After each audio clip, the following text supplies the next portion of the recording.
Hi, my name is Carmen Anarella. I'm from Yampa, Colorado, a rural town in the northwestern corner of the state.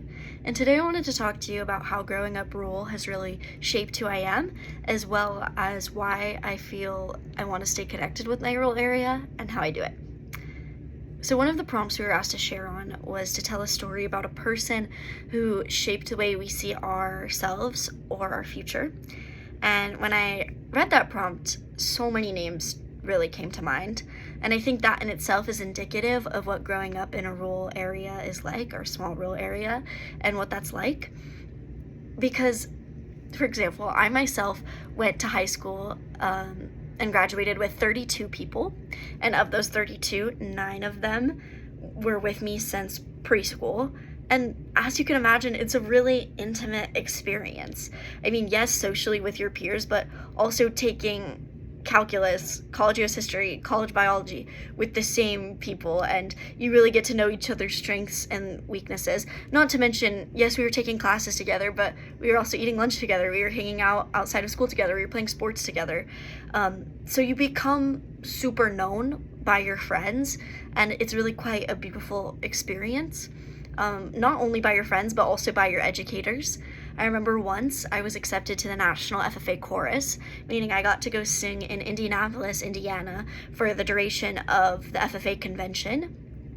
And I came with this to my teachers, and one teacher in particular, my science teacher, just looked at me and she said, "Oh, don't worry about it. We'll figure it out when you get back, we'll get you caught up, whatever. Go enjoy your time singing."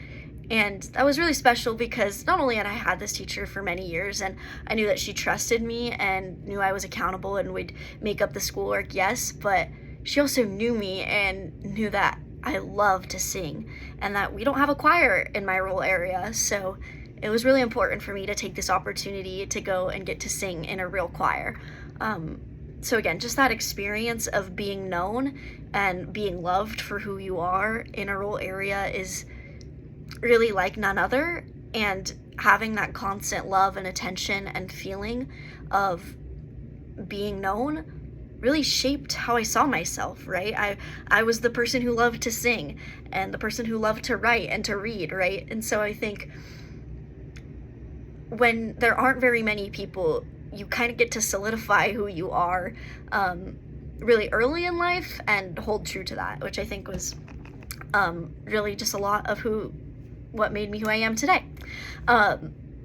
So that's how I would answer that question. But there's something else that really keeps me connected with rural areas, and I don't think I've talked about this and I haven't heard this in the conversation surrounding rural areas very often. And yes, I absolutely love my rural community and I love the education that I received. But I think something that is a pull factor for me, which can't be unsaid, is the actual geography and the scenery that exists in my rural area. I am from a small mountain town in Colorado, right? Which just sounds beautiful, and it absolutely is. I was raised in the flat tops wilderness, and I just grew up hiking and fishing and being outside, and I find that that's where my happy place is even to this day.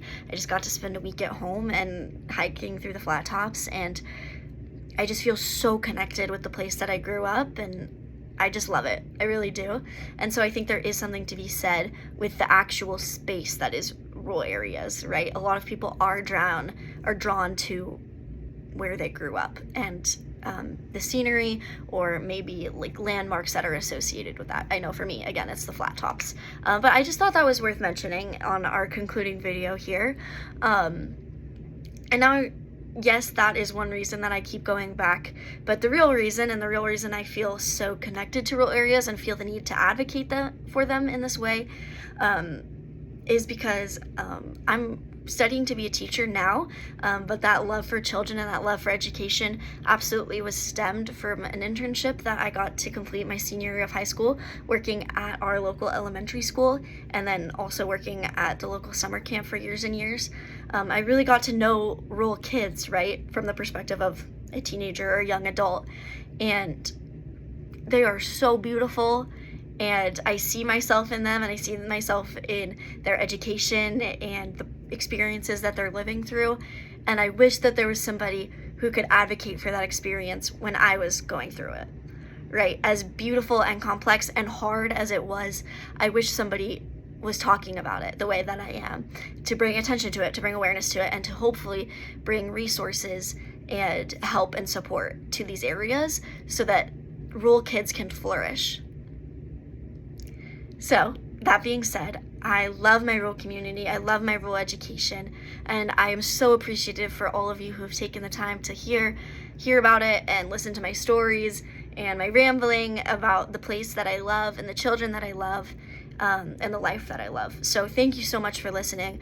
I so hope you will continue this journey and continue to talk to people in rural spaces and prioritize hearing them and not putting a label on them, as well as trying to frame an experience in the positive first before we apply a deficit lens to it. So again, thank you so much for listening. I hope you've grown an appreciation for rural areas, and I hope to talk to you soon. Bye-bye.